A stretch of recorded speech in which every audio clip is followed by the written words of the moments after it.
yang luar biasa atau sebagai hal-hal yang duniawi itu malu ada Allah.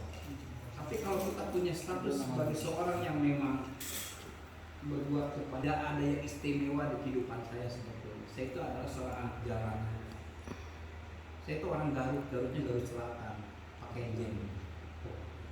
Oke, dari kota Bandung ke Garut 2 jam, tapi dari kota Garut ke Pakaian itu 5 jam. Itu posisi saya. Saya datang ke Bandung itu kelas 4 SD.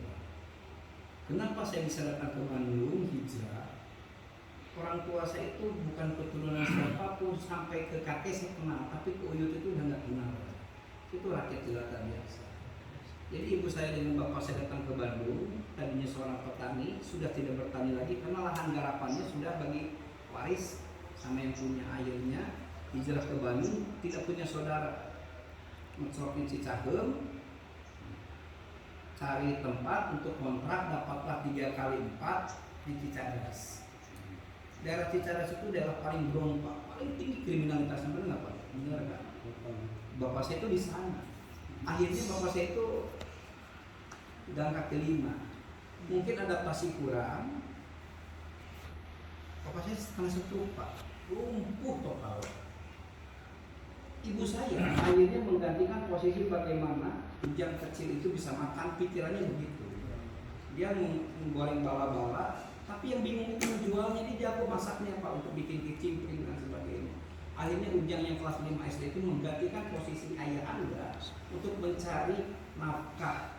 Targetnya cuma satu Pak, bawa beras 1 liter Ujang ke rumah supaya bapak kamu yang senang sakit bisa makan.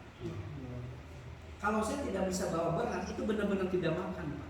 Dan saya dengan kondisi kontrakan 3 kali 4 tidak pernah tidur di rumah Pak. Itu tidur di pasar, di masjid. Kondisi Ujang kecil. Akhirnya apa yang saya lakukan?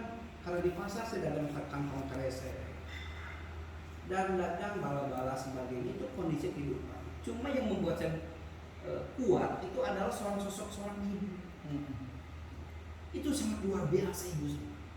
Dia mengurus seorang laki-laki yang sudah tidak berdaya, diurus, dimandiin, dipakai bedak, dipakai kayu putih, memperingatkan ke anak bagaimana hikmat kepada suami.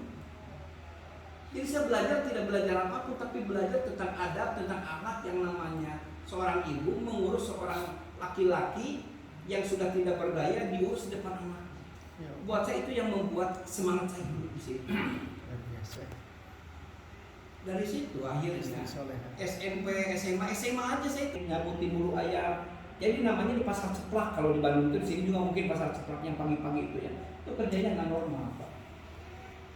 Dimelihin. Kadang-kala saya harus nyuntikin. Kenapa? Karena supaya berat. Jadi kalau saya datang ke pasar tradisional, di seluruh Indonesia saya kemana-mana, tidak ada satu ayam pun yang nggak disuntik. Kok tahu? Saya tuh nyuntikin beberapa tahun, tahu dari itu disuntik dan tidak. Untuk supaya gendut, supaya kelihatan setelah itu disuntik Pak. Yang harus dilihat itu airnya harus bersih, karena kalau nggak bersih